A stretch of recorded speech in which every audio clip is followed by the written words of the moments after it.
নমস্কার। ভারতের সংসদে মহিলাদের জন্য ৩৩% সংরক্ষণের যে প্রতিশ্রুতি দেয়া হয়েছে সেটা কি সত্যি নারী ক্ষমতায়নের দিকে একটা ঐতিহাসিক লাভ, নাকি এটা আসলে ক্ষমতারই এক নতুন মুখোশ?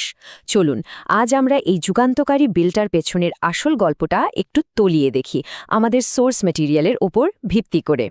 শুধু সংখ্যাটা ভাবুন একবার, ১৮০। এই নতুন আইনের ফলে ভারতের লোকসভায় মহিলা সাংসদের সংখ্যাটা এখনকার প্রায় ৭০ থেকে ১ লাফে বেড়ে ১৮০ হয়ে যাবে। মানে প্রায় ৩ গুণ বৃদ্ধি। এটা নিঃসন্দেহে একটা বিশাল বিশাল পরিবর্তন। তো বাইরে থেকে দেখলে মনে হবে এটা নারী ক্ষমতায়নের জন্য এক বিরাট জয়, তাই না? কিন্তু আমাদের সোর্স ঠিক এই জায়গাতেই একটা খুব জরুরি প্রশ্ন তুলেছে, আর এই প্রশ্নটা কিন্তু পুরো ছবিটাকেই বদলে দেয়।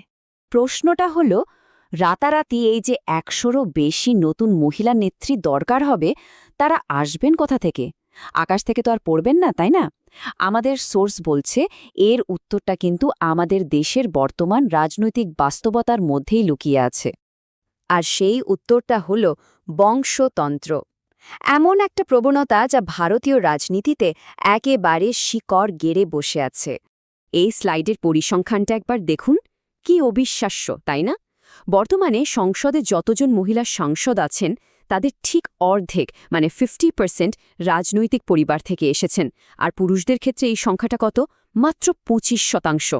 মানে মহিলাদের মধ্যে এই বংশতন্ত্রের প্রভাবটা পুরুষদের চেয়ে ঠিক ডবল। তো সোর্সের আশঙ্কাটা ঠিক এখানে। এই বিলটা হয়তো নতুন নেতৃত্ব তৈরি করার বদলে প্রভাবশালী রাজনৈতিক পরিবারগুলোর ক্ষমতাকে আরও বাড়িয়ে তুলবে। আর আসনগুলো পূরণ হবে সেই সব পরিবারেরই স্ত্রী, কন্যা বা পুত্রবধূদের দিয়ে। আর দেখুন, এই ঘটনাটা তো নতুন কিছু না। আমরা স্থানীয় পঞ্চায়েত লেভেলে সরপঞ্চপাতি বা প্রধানপতি কালচার তো হামেশাই দেখে এসেছি, তাই না? যেখানে কাগজে কলমে একজন মহিলা প্রধান, কিন্তু আসল ক্ষমতাটা চালাচ্ছেন তার স্বামী। সোর্সের ভয়টা হলো জাতীয় স্তরেও হয়তো এই একই মডেলের পুনরাবৃত্তি হবে। সোর্স এই সংখ্যার আড়ালের সম্ভাব্য বাস্তবতা বোঝাতে ঠিক এই শক্তিশালী উপমাটাই ব্যবহার করেছে। চলুন এবার একটা গভীর বিরোধাভাস বা প্যারাডক্সের দিকে তাকাই। একদিকে সংসদে মহিলাদের জন্য সংরক্ষণের এত বড় প্রতিশ্রুতি, আর অন্যদিকে সমাজে তাদের আসল অবস্থাটা কি? এই দুইয়ের মধ্যে ফারাকটা কিন্তু আকাশ পাতাল। এখানেই আসল বিরোধাভাসটা। একদিকে একটা আইন সংসদে মহিলাদের ক্ষমতা দেওয়ার কথা বলছে, আর অন্যদিকে সমাজে তাদের অর্থনৈতিক ক্ষমতা আসলে দিন দিন কমছে। সোর্স প্রশ্ন তুলেছে, যে দেশে আজও কন্যা ভ্রূণ হত্যা বন্ধ করা যায়নি, পণ প্রথার জন্য মৃত্যু হয় বা মেয়েদের পড়াশোনা মাঝপথে থামিয়ে দেওয়া হয়, সেই দেশে শুধু সংসদে কয়েকটা আসন সংরক্ষণ করে দিলেই কি সত্যিকারের ক্ষমতায়ন সম্ভব? সোর্সের এই একটা লাইনই কিন্তু পুরো সমালোচনার মূল কথাটা তুলে ধরেছে।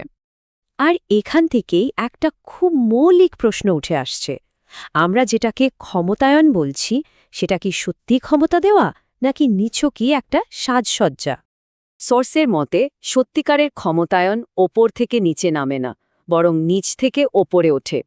এর ভিতটা তৈরি হয় জন্মানোর অধিকার, শেখার অধিকার, নির্ভয়ে বাঁচার অধিকার এবং নিজের জীবনের সিদ্ধান্ত নিজে নেওয়ার অধিকার দিয়ে।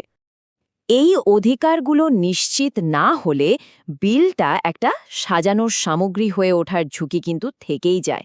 এর ফলে দেশ হয়তো বিশ্বের কাছে নিজেদের খুব আধুনিক আর প্রগতিশীল হিসেবে তুলে ধরবে, কিন্তু ভেতরের পুরুষতান্ত্রিক কাঠামোটা যেমন ছিল তেমনই থেকে যাবে। তাহলে শেষ কথা কি? দেখুন, সোর্স কিন্তু সংরক্ষণের বিরোধী নয়, বরং এটা আমাদের একটা বড় চ্যালেঞ্জের মুখোমুখি দাঁড় করিয়ে দিচ্ছে। এই বিশ্লেষণের সবচেয়ে বড় ভণ্ডামিটা এখানেই, যে শক্তিটা ঘরের ভেতরে মহিলাদের দমিয়ে রাখে, ঠিক সেই একই শক্তি আজ সংসদে তাদের সংরক্ষণের সমর্থনে গলা ফাটাচ্ছে। মানে ক্ষমতায়নের নাম করে আসলে নিয়ন্ত্রণ করার একটা চেষ্টা।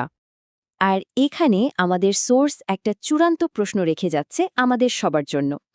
আসল পরিবর্তনটা কি সংসদে একটা আইন পাশ করে আসবে, নাকি আমাদের ঘর থেকে, আমাদের সমাজ থেকে একটা বিপ্লবের মাধ্যমে শুরু হবে? সত্যিকারের ক্ষমতায়নের উৎস আসলে কোথায়?